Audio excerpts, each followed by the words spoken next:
If you need to open up space for your hip, get rid of chronic tension, pinching, this low oblique sit is a fabulous option if you can't access the Kinstretch 90-90. This will train end range strength, this will create joint workspace, and it teaches your brain about your hip.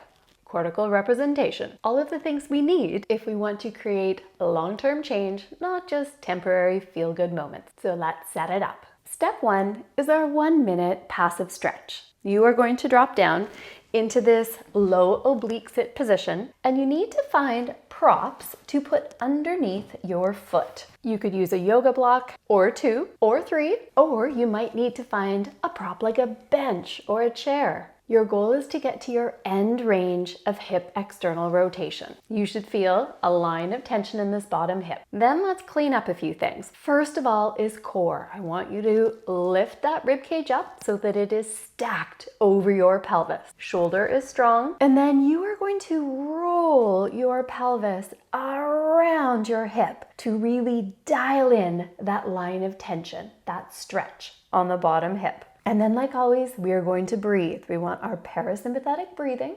So lengthen the exhale, maybe belly breathing, nasal breathing. And you want to bring that air low into your back pocket. That will help to peel away a few layers of that tension in that area where we tend to lock down. Breathe in and expand. And then as you get more range, just keep wrapping the pelvis around the hip.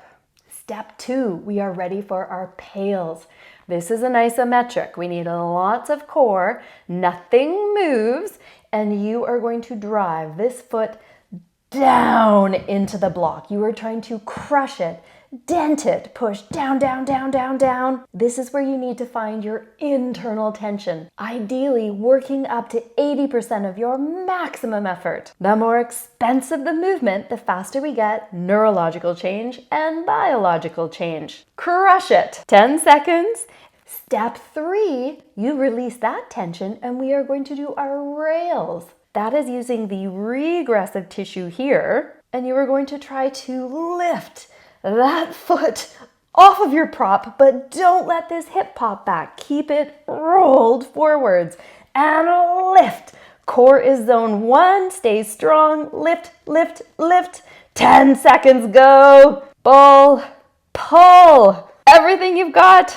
After 10 seconds, relax, but don't pop out of this. Calm your breathing.